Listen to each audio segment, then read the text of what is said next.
नमस्कार, मैं हूं सच्चिदानंद वशिष्ठ।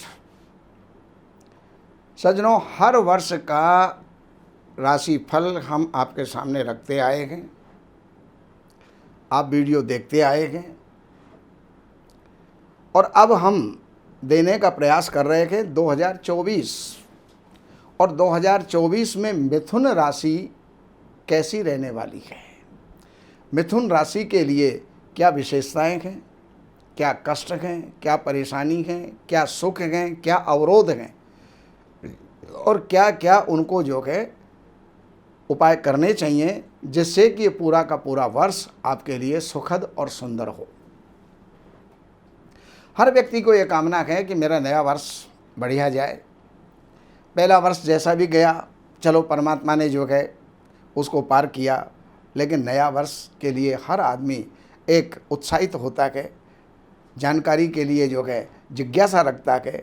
तो वो जैसा भी हमारे ज्योतिष शास्त्र में बताया है या जैसा भी हमारा ज्ञान है, हम आपके सामने रखने का प्रयास कर रहे हैं। तो मिथुन राशि वाले ध्यान दें। सबसे पहली बात, जनवरी से और अप्रैल तक बृहस्पति आपके 11वें स्थान में रहेंगे। तो जनवरी से बृहस्पति जो 11वें स्थान में रहेंगे, इसका मतलब लाभ के रास्ते आपके खुले रहेंगे, बढ़ते रहेंगे और आकस्मिक लाभ के योग आपके बनेंगे। लेकिन अप्रैल के बाद यही बृहस्पति वर्षांत तक 12वें स्थान में रहेंगे। अगर आप छोटी उम्र के हैं तो पढ़ाई के ऊपर खर्चा हो सकता है। अगर थोड़ी सी बड़ी उम्र के हैं तो किसी वाहन के ऊपर खर्चा हो सकता है, किसी मकान के ऊपर खर्चा हो सकता है, और बड़े हैं तो अपने संतान के विवाह के ऊपर खर्चा हो सकता है। चाहे वो किसान हैं, चाहे वो मजदूर हैं, चाहे वो व्यापारी हैं, चाहे वो नौकरी पेशा हैं। ये जो परिणाम हम देते हैं उस राशि के लिए, ये सभी के लिए होता है। उसमें कोई ये ना सोचे ये तो सब व्यापारियों की बात बताते हैं, ये तो सब नौकरी वालों की बात बताते हैं। कईयों के कमेंट आते हैं हमारे पास कि मज़दूरों के लिए भी बताया करो, किसानों के लिए भी बताया करो। ये सब के लिए है। लेकिन सज्जनों, ये ध्यान रखें, जन्म की राशि होनी चाहिए। नाम आपका कुछ भी हो सकता है। मनमाने ढंग से अगर नाम रख दिया गया तो हो सकता है आपका मेल नहीं खाएगा, तो उस समय पर आप सोचेंगे ज्योतिष ऐसे ही है। और विशेष करके जन्म की पत्री से सारी जानकारियाँ मिलती हैं। उसके लिए आखिरी के अंदर मैं बताऊँगा। तो अब यही बृहस्पति जो आपके लिए मकान भी बनवाने वाले हैं, कोई भी वाहन खरीदवाने वाले हैं या बच्चों के विवाह करवाने वाले हैं, तो ये बृहस्पति के अच्छे ही परिणामों के अंदर गिना जाता है। शनि आपके 9वें स्थान के अंदर विद्यमान है और 9वें स्थान के शनि भाग्य को बढ़ाएंगे, लंबी लंबी यात्राएं करवाएंगे। चाहे वो यात्रा विदेश की भी हो सकती है और उन यात्राओं के अंदर आपको लाभ होगा, यानी वो यात्राएं लाभकारी होंगी। लेकिन यहाँ से बैठे हुए शनि, उनकी दृष्टि एक तृतीय स्थान में जा रही है। तृतीय स्थान, शनि की दृष्टि जहाँ होती है वहाँ एक किसी न किसी प्रकार का जो है विनाश करते हैं, उपद्रव करते हैं। तो भाइयों के साथ में तालमेल बनाए रखना, वरना भाइयों के साथ में जो है आपका तालमेल बिगड़ सकता है। आपस में कोई भी झगड़ा हो सकता है, विवाद हो सकता है।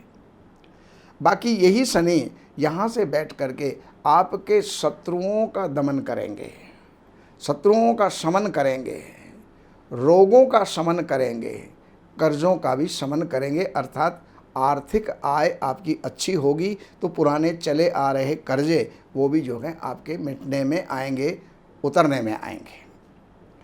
राहु आपके 10वें स्थान के अंदर हैं, तो केंद्र में या त्रिकोण में अगर राहु होते हैं तो अच्छा ही परिणाम देते हैं।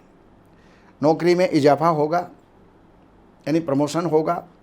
और अगर जिनकी नौकरी लगी हुई नहीं है तो उनकी नौकरी लगने के भी चांस बनेंगे, प्रमोशन के चांस बनेंगे। राजकाज के अंदर जो राजनीति के अंदर हैं उनके लिए लाभ होगा।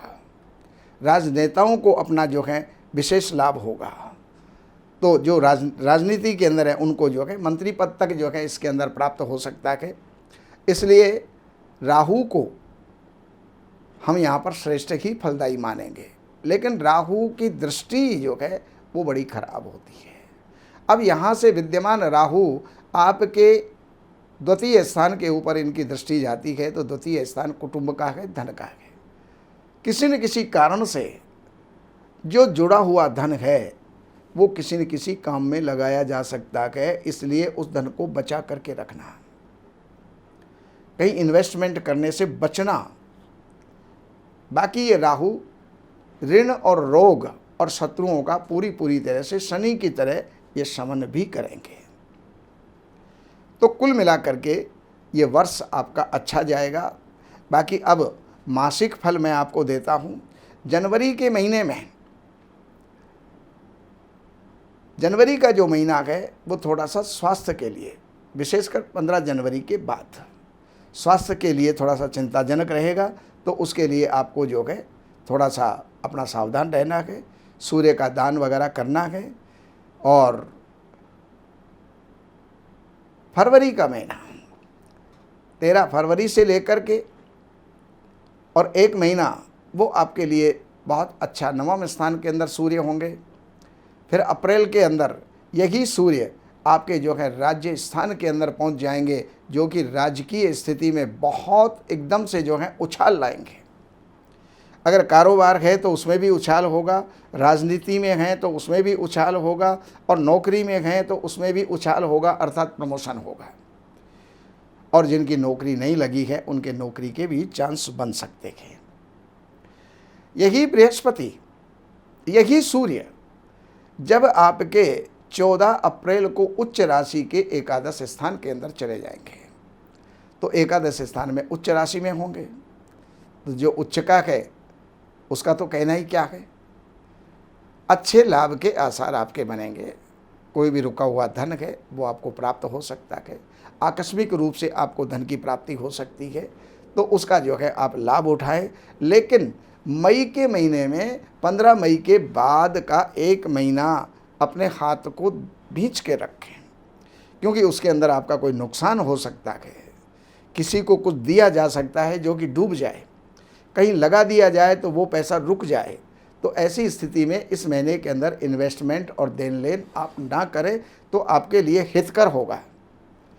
लेकिन उसके बाद फिर जो है आपका 15 जून से जो आपका समय है वो अच्छा है। 15 जून से सूर्य आपके लग्न में होंगे, आपका नाम होगा, आपकी ख्याति होगी, आपको यश की प्राप्ति होगी, मन प्रसन्न रहेगा, घर के अंदर अच्छा माहौल होगा, कुटुंब के अंदर उत्सव होगा। और ये क्रम आपका लगभग ये जो है 17 अगस्त के बाद यानी 17 सितंबर तक ये चलेगा, जिसके अंदर हर प्रकार की यश, प्रतिष्ठा, धन, मान, सम्मान, उत्सव, मांगलिक कार्य, ये सारे कार्य जो है आपके उस समय पर होंगे और उसका लाभ आपको जो है उठाना है। अब 17 सितंबर से लेकर के कुछ चिंताजनक रह सकता है, लेकिन फिर भी लाभ होगा। कोई ज़मीन खरीदी जा सकती है, कोई वाहन खरीदा जा सकता है, कुछ विवाद हो सकता है लेकिन सुलझ जाएगा। और माता का स्वास्थ्य भी कुछ डगमगा सकता है, लेकिन वो भी जो है ठीक हो जाएगा। यश प्रतिष्ठा आपकी बढ़ेगी। और इसके पश्चात 17 अक्टूबर से लेकर के और 16 नवंबर तक का जो समय है ये यहाँ पर सूर्य नीच राशि में होंगे। पढ़ने वाले थोड़े से उदासीन हो जाएंगे, लापरवाह हो जाएंगे, आलसी हो जाएंगे, तो उनको अपने कार्य में तत्परता दिखानी होगी, जिससे कि वो आगे पढ़ाई के अंदर अग्रसर हों। हाँ, इतना ज़रूर है, अगर कोई गर्भवती महिला हैं तो इस समय पर विशेष सावधान रखें, क्योंकि गर्भ में किसी न किसी प्रकार का कष्ट परेशानी आपको हो सकती है। 16 नवंबर के बाद से लेकर के एक महीना ये आपके लिए विजय प्रदान करने वाला है, शत्रुओं का दमन करने वाला है। और दिसंबर के एंड तक का जो फिर समय है आपका बहुत अच्छा जाने वाला है।